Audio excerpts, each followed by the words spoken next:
सोने की कीमत में उतार चढ़ाव। 24 घंटों में सोने की फी तोला कीमत में 1500 रुपए का इजाफा। सोना मुल्क की बुलंद तरीन सतह पर पहुंच गया। 24 कैरात सोने की फी तोला कीमत 3,15,000 रुपए हो गई। आपको बताते चलें, सोने की कीमत में उतार चढ़ाव। 24 घंटों में सोने की फी तोला कीमत में 1500 रुपए का इजाफा। सोना मुल्क की बुलंद तरीन सतह पर पहुंच गया।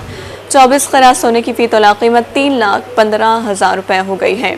आपको बता रहे हैं, 24 घंटों में सोने की फी तोला कीमत में 1500 रुपए का इजाफा। सोना मुल्क की बुलंद तरीन सतह पर पहुंच गया। 24 कैरात सोने की फी तोला कीमत 3,15,000 रुपए की हो गई।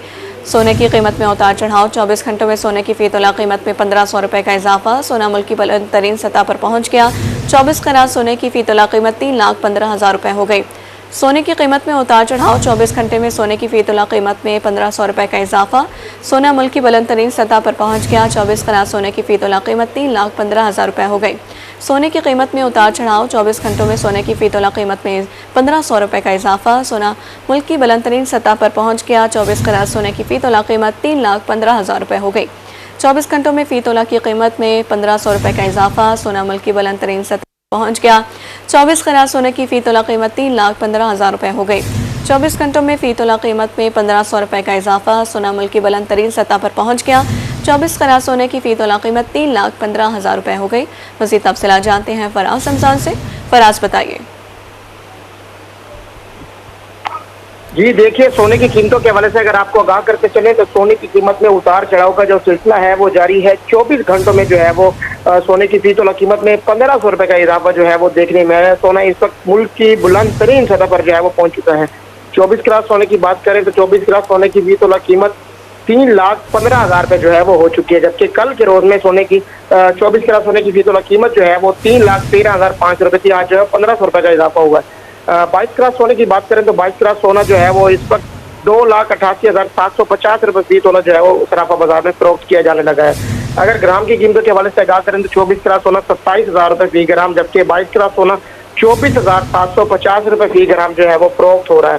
सोने की बढ़ती कीमतों की वजह से जो सुनारे हैं वो भी परेशान दिखाई देते हैं, क्योंकि उनकी जाने से कहा जा रहा है कि सोना महंगा होने की वजह से जो खरीदार हैं उनकी कुव्वत खरीद जो है वो दिन ब दिन मुतासिर हो रही है और सोने के कारोबार जो है वो इस वक्त जो है वो ना होने के बराबर है, क्योंकि सोने की सर्कुलेशन नहीं हो रही, जिसकी वजह से मार्केट में गाहक जो है वो बिल्कुल भी नहीं है। तो मुतालबा ये किया जा रहा है सोने की कीमतों में जो है वो कमी लाई जाए ताकि इनका तबादुल कारोबार जो है वो बहाल हो सके। जी, सोने की कीमत में कमी लाई जाए। फराज, आगाह करने के लिए शुक्रिया।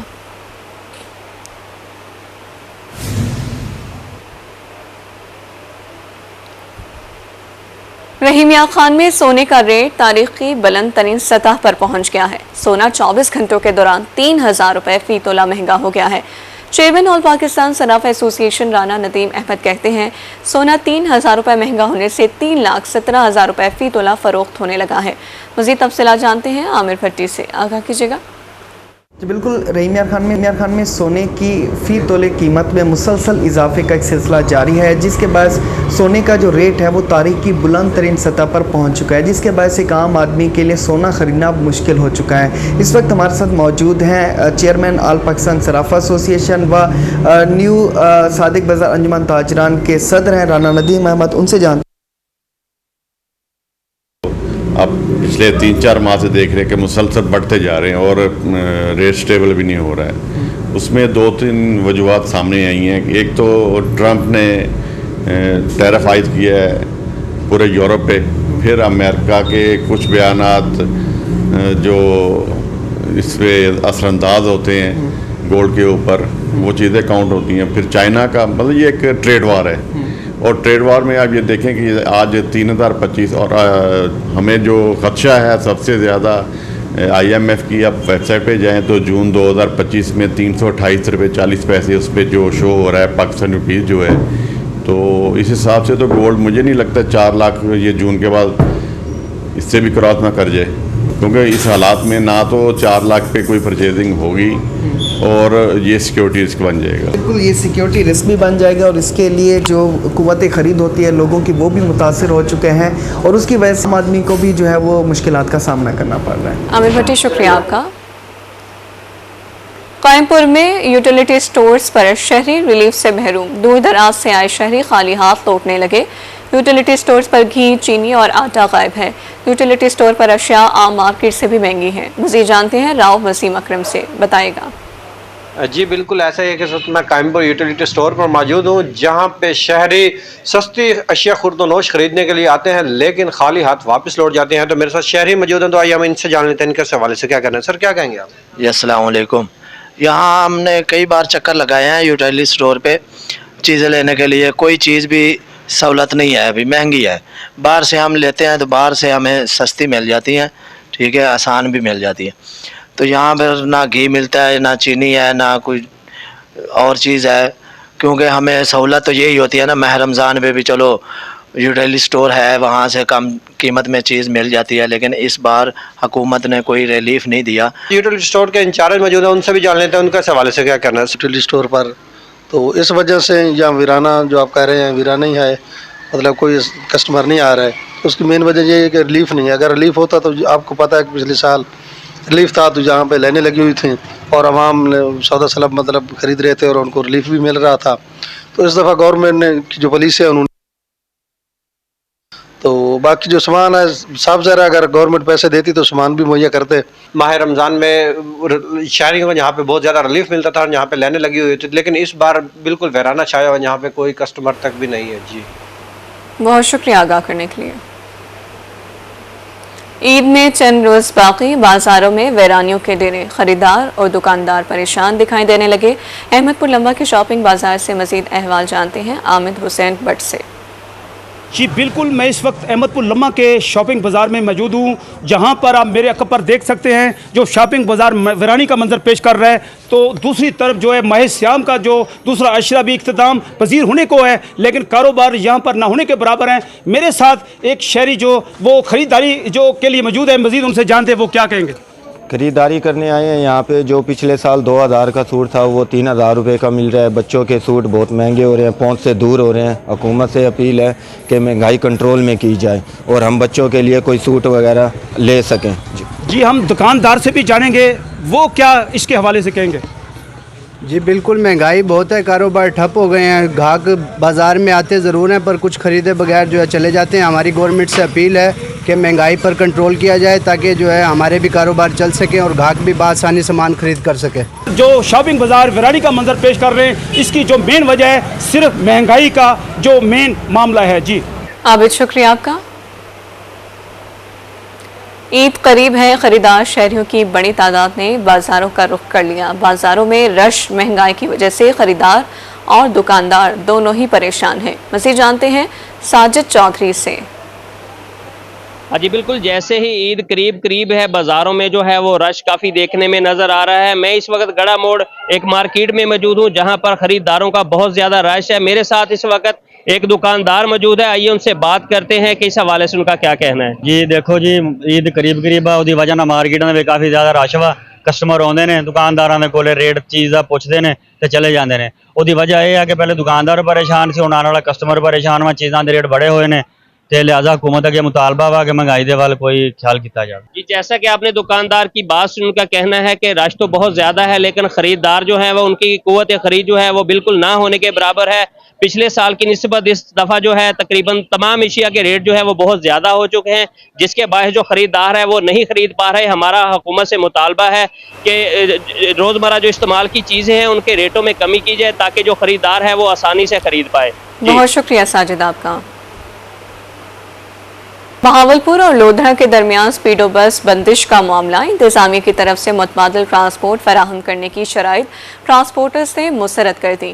ट्रायल बेसिस पर बहावलपुर और लोधरा के दरमियान चलने वाले कोस्टर्स को फी रूट 2000 रुपये का नुकसान। ट्रांसपोर्टर्स ने इंतजामिया से स्पीडो रूट्स पर कोस्टर सर्विस चलाने से मुआज़रत कर ली। ट्रांसपोर्टर्स कहते हैं कि हुकूमत स्पीडो की तरह सब्सिडी फराहम करे तो ट्रांसपोर्ट फराहम की जा सकती है। मज़ीद जान लेते हैं ताहिर जोदियाना से। बिल्कुल जी, मामला है स्पीडो बंदिश का और इंतज़ामिया का मौक़िफ़ जो कि अभी तक सामने आया है कि 16 गाड़ियां जो हैं वो प्राइवेट तौर पर लोधरा और बहावलपुर के दरमियान चलाई जाएंगी, जिसमें 8 कोस्टर शामिल हैं और 6 वैगनें शामिल हैं। लेकिन ताहाल 18 तो हमें कहीं नज़र नहीं आई हैं, लेकिन कुछ गाड़ियां जो हैं वो हमें बहावलपुर के लारी अड्डा पर मौजूद नज़र आई हैं, कुछ ट्रायल बेसिस पे चलती भी नज़र आई हैं। और जो ट्रांसपोर्टर्स हैं उनकी तरफ से ये कहा गया है कि जो ज़िला इंतज़ामिया और सेक्रेटरी आरटी की तरफ से उन्हें हिदायत जारी की गई, उसमें जो ख़र्चा है वो ज़्यादा है और जो मुनाफा है वो ना होने के बराबर है। और एक जो रूट है उसमें तकरीबन इनको 1500 से 2000 रुपये का नुकसान उठाना पड़ रहा है। मज़ीद ट्रांसपोर्टर्स हमारे साथ मौजूद हैं, उनसे हम बात कर लेते हैं कि वो इस वाले से क्या कहते हैं। आप आगे आ जाएँ, आप बताएँ कि आपको क्या कहा गया है, कितनी गाड़ियाँ चलानी है, कितना आपको फ़ीस सवारी मुआवजा मिलेगा या आपने जो फ़ीस सवारी से किराया लेना है? जी जनाब, ये हमें बुलाया गया था, इन्होंने तमाम ट्रांसपोर्टर को ना 4-5 दफ़ा जो है ना बुलाया है, वो मौके पर कोई नहीं आया। मैं हाजिर हुआ हूँ और मैंने इनको कहा है, मैंने कहा सर 50 रुपये किराया। उसमें ये था कि मेरे साथ सेक्रेटरी साहब ने गाड़ी बुलवाई, मेरे पास मूवी बनी हुई है, मैं लोधरा गया हूँ, वापस आया हूँ, 3000 रुपये का हमारा शटल सर्विस लगी है। उसमें से हमने 3300 का तेल डलवाया, 400 टूल प्लाजा दिया, 1000 रुपये ड्राइवर कैलेंडर को दिया है। मकसद कहने का एक चक्कर पे हमें 2000 रुपये का नुकसान। अगर हम 8 गाड़ियाँ इनको दे देते हैं तो जनाब शाम तक जो है हमें पल्ले से 40,000 रुपये बनेगा। 40,000 रुपये तो हम भर ही नहीं सकते ना। ही या तो जैसे उनको सब्सिडी दे रहे हैं वैसे हमें सब्सिडी दें, या इसका किराया 100 रुपये करें, या हमें सब्सिडी दें, या ज़बरदस्ती जैसे हमें क्या जा रहा है भी चलाएं। तो इतना नुकसान हम पूरा नहीं कर सकते नाम से ही धक्के दोसियाँ। अब बताएं, छोटे छोटे बच्चे हैं, ये बच्चा है मेरे साथ, अब हम गए ना, इसका कमीशन था, मेरा बच्चा था, मैं खुद ही लेके गया हूँ, खुद ही लेकर आया हूँ। जो ये अपने ड्राइवर कनेक्टर भेजें, जो कमाई है उनको दें, हमें शाम को दिहाड़ी भी दें, इनका डीजल भी पूरा कर दें। ये सूरत हाल है। जो स्पीडो बस सर्विस कल से मुअत्तल हो रही है मुस्तकिल तौर पर, उस हवाले से जो मुतबादिल यहाँ पर कोस्टर और वैगनें चलाई जा रही हैं, उनके जो ट्रांसपोर्टर्स हैं वो भी गैर मुतमईन नज़र आते हैं। उनका यही मुतालबा है कि 50 रुपये फ़ी सवारी किराया जो है वो बहुत कम है। एक जो हमारा रूट है उसमें 2000 का तकरीबन नुकसान हो रहा है। इस वाले से हम मज़ीद जो है जो इंतज़ामिया उसके साथ नहीं चल सकते। अगर हमें जो सब्सिडी स्पीडो को दी जा रही है वो दी जाए तो तब ये मामला आगे लेकर जा सकते। वाइज ये जो मुतबादिल ज़राए इन्होंने तलाश किए हैं ये हम नहीं चला सकते। जी ताहिर, शुक्रिया आगाह करने के लिए। वासा इंतजामिया ने नाअहली की इंतहा कर दी। शाहीन मार्केट में 2 से 3 फुट सीवरेज का गंदा पानी जमा हो गया है। इलाका मकीनों को किन मुश्किलात का सामना है, जानती हैं फराज रमजान से। जी बिल्कुल, मैं इस वक्त मुल्तान की शाहीन मार्केट में मौजूद हूँ। बात करते चलें तो वासा इंतजामिया की गफलत के बाइस और सीवरेज का बोसीदा निज़ाम की वजह से जो है वो शाहीन मार्केट में सीवरेज का गंदा पानी जमा है। अगर मेरा कैमरामैन राणा बिलाल आपको मनाजिर दिखा सके तो आप देख सकते हैं कि इस वक्त शाहीन मार्केट का रोड जो है वो इस वक्त नदी नाले का मंजर पेश कर और सीवरेज का पानी जमा है, जिसकी वजह से यहाँ पर जो है वो ताफुन फैला हुआ है और जो है वो लोगों को गुजरते वक्त मुश्किलात का सामना करना पड़ रहा है। कुछ राहगीर मौजूद हैं, भजन बताइएगा यहाँ से गुजरते वक्त किन मुश्किलात का सामना? गाड़ियाँ भी बंद हो रही हैं और कई लोग लेडीज़ के साथ आए हैं जो पीछे खड़े हो गए हैं, उनकी गाड़ियाँ ख़राब हो गई हैं। तो लिहाजा गवर्नमेंट को चाहिए कि इस जगह तो हमारा रास्ता क्लियर करवाएं। इस वक्त यहाँ के ताजिर भी मौजूद हैं, इनसे जानते हैं। भजन बताएं किस कदर मुश्किलात का सामना है? भाईजान हर तीसरे दिन का मसला है ये। जिस टाइम बारिश आ जाती है इस जगह तो 2-4 फुट पानी हो जाता है। अब बारिश के अलावा भी ये देख लो गटर भरे पड़े हैं, कोई इस जगह पूछने वाला नहीं है, कोई कुछ करने वाला नहीं है। कारोबार बंद हुए पड़े हैं, तुम्हारे सामने सब कुछ निज़ाम दरम बरम हुआ पड़ा है। बताओ किसे कहें? वासा वाले आते हैं, गाड़ियाँ आती हैं, आगे देख के चली जाती हैं, कुछ नहीं करता कोई भी। ये मरियम नवाज का साफ सुथरा पंजाब है, साफ सुथरा मुल्तान है। ये देख लें आपके सामने क्या हाल होया पड़ा है। मुल्तान के ताजिर भी जो है काफी नालान दिखाई देते हैं। इस वक्त मेरे अकब में आप देख सकते हैं कि ये जो रोड है ये शाहीन मार्केट का रोड है, इस वक्त नदी नाले का मंजर पेश कर रहा है। 2-3 फुट यहाँ पर जो है वो पानी जमा है। राहगीरों को गुजरते वक्त मुश्किलात का सामना करना पड़ रहा है। पानी जमा होने की वजह से यहाँ पर लोगों की जो है वो सवारियाँ बंद हो जाती हैं पानी में, उनको धक्के लगाकर जो है वो जाना पड़ता है। कुछ लोग जो है वो गंदे पानी में जो है वो गटर की जो है वो ढक्कन खुले होने की वजह से जो है वो गिर भी चुके हैं। आए रोज कोई ना कोई हादसात का होना यहाँ पर मामूल बन चुका है। यहाँ के जो ताजे हैं और इलाका मकीन है और राहगीर है, उनकी जन्म से कहा जा रहा है कि वासों को चाहिए इस मामले का फौरी तौर पर जो है वो नोटिस ले, शाहीन मार्केट के सीवरेज के निज़ाम को जो है वो बेहतर किया जाए। जी फराज, शुक्रिया आपका। महकमा ज़राअत की जानिब से अगेती कपास के हवाले से जामपुर के नवाही इलाके रक अजमत वाला में सेमिनार का इनेकाद किया गया, जिसके मेहमान खुसूसी डिप्टी कमिश्नर राजनपुर शफकतुल्लाह मुश्ताक थे। सेमिनार में काश्तकारों की बड़ी तादाद शरीक हुई। इस पर मजीद बात करते हैं जावेद इकबाल से। जावेद बताइए। जी बिल्कुल, कपास की अगेती फसल के हवाले से जामपुर के नवाही इलाका रक अजमत वाला में एक सेमिनार का इनेकाद किया गया। इस सेमिनार का इनेकाद जो महकमा ज़राअत और शफकतुल्लाह मुश्ताक थे। मजीद हम उनसे भी बात कर लेते हैं। सर, आज के इस सेमिनार का जो बुनियादी मकसद था वो क्या था? दूसरा ये भी बताइए कि ओवरऑल डिस्ट्रिक्ट राजनपुर में कितनी कपास काश्त की जा रही है? अगेती फसल जो है ना, ये कपास की, वो काश्त करवाई जा रही है, जिसका जो पीरियड है वो 15 फरवरी से लेके 31 मार्च तक है। मोहतरमा मरीम नवाज शरीफ साहिबा चीफ मिनिस्टर पंजाब की हदायत थी कि हम जो हैं वो ज़मींदारों से डायरेक्ट मिलें, उनको मोटिवेट करें, और गवर्नमेंट की जो इस्लाहात हैं या गवर्नमेंट का जो पैकेज है, जिसमें किसान कार्ड है और जिसमें ट्रैक्टर स्कीम्स हैं, उनके बारे में भी ज़मींदारों को आगाही दी जाए और ज़मींदारों को बताया जाए कि गवर्नमेंट जो है वो मुकम्मल तौर पे उनके साथ है। अब आप जो हैं वो अगेती फसल ये कपास की काश्त करें ताकि पाकिस्तान कपास की फसल में खुद कफील हो। हमारी जो इकॉनमी है वो सारी की सारी जो है वो एग्रीकल्चर बेस्ड है, लिहाजा जब तक ये ज़मींदार पूरी मेहनत से काम नहीं करेंगे हमारी इकॉनमी बेहतर नहीं हो सकती। यही आज का जो मकसद था।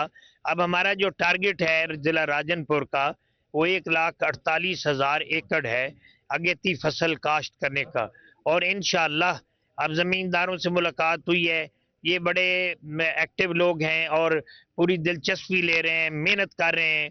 उम्मीद की जाती है कि ये हम टारगेट पूरा करेंगे। मेरी जितने भी ज़मींदार हैं उनसे गुजारिश है कि वो इस टारगेट को पूरा करने में गवर्नमेंट की मदद करें ताकि खुशहाल पाकिस्तान का जो ख्वाब है वो शर्मिंदा ताबीर हो सके। Thank you very much. जी बिल्कुल, जैसा कि आपने डिप्टी कमिश्नर राजनपुर से सुना, उनका कहना था कि आज की इस सेमिनार का जो मकसद था वो किसानों में जो है आगाही फराहम करना था कि वो अपने बर वक्त जो है कपास की जो फसल है वो उगाएं, और इससे जो है पाकिस्तान की जो इकॉनमी है उससे भी बेहतर होगी और इससे अच्छा खासा ज़र मुबादला भी कमाया जा सकता है। उनका ये भी कहना था कि डिस्ट्रिक्ट राजनपुर में 1,48,000 रकबे पर जो है कपास की फसल काश्त की जाएगी। जी जावेद, शुक्रिया।